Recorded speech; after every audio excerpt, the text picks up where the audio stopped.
Bonjour à tous, dans cette vidéo, nous allons voir comment comparer des puissances d'un nombre. Dans l'exemple, on nous demande tout d'abord de classer les nombres suivants dans l'ordre croissant en justifiant la réponse, et nous avons des nombres qui sont tous des puissances de 1,6. Alors pour classer ces nombres dans l'ordre croissant, on va utiliser le sens de variation des fonctions exponentielles de base a.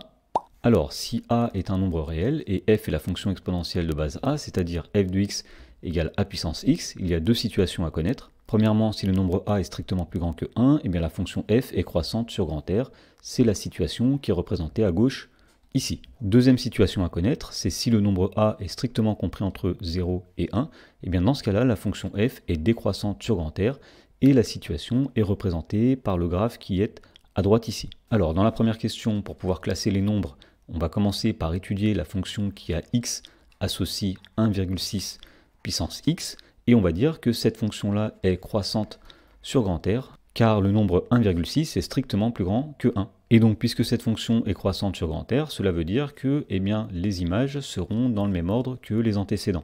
Alors, on va commencer par regarder les antécédents qui sont les exposants ici, et on va remarquer que 1,6, c'est la même chose que 1,6 à la puissance 1.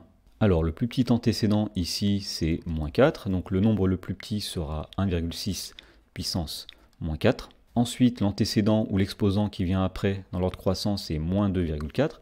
Donc le nombre qui arrive après dans l'ordre croissant, c'est 1,6 puissance moins 2,4. Alors après moins 2,4 dans l'ordre croissant, il y a 1. Donc nous allons placer ici 1,6 à la puissance 1. Ensuite, nous allons avoir l'antécédent 12. Donc le nombre que l'on va mettre ici, c'est 1,6 puissance 12. Et pour finir, nous mettrons le dernier nombre qui est 1,6 à la puissance 20. Et effectivement, si on place sur la représentation graphique tous les antécédents de manière schématique, c'est-à-dire ici moins 4, ici moins 2,4, ici 1, ici 12 et ici 20, eh bien on voit que les images sont dans le même ordre que les antécédents. Dans la question numéro 2, on nous demande cette fois-ci de classer les nombres 0,8 puissance quelque chose. Et donc la propriété qu'on va utiliser cette fois-ci, c'est le fait que la fonction qui a x associe 0,8 puissance x est décroissante sur grand R, car le nombre 0,8 est compris entre 0 et 1.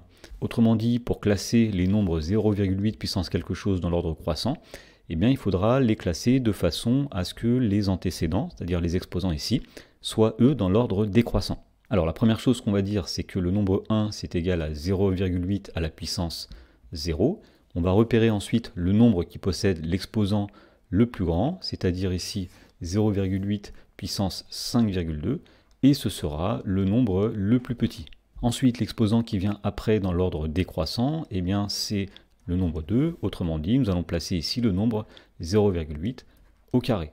Alors l'exposant qui suit, ce sera celui-ci, 0, donc on dira que le nombre qui suit, c'est 0,8 puissance 0. Ensuite, l'exposant qui arrive après dans l'ordre décroissant, eh bien c'est moins 5, donc nous allons placer le nombre 0,8 puissance moins 5, et pour finir, il nous reste ici le nombre 0,8 à la puissance moins 12,4. Et en effet, si on place les antécédents schématiquement en abscisse, donc par exemple moins 12,4 ici, moins 5 ici, 0 ici, 2 ici et 5,2 ici, eh bien on constate que ce sera 0,8 puissance moins 12,4 qui sera le plus grand, et 0,8 puissance 5,2 qui sera le plus petit.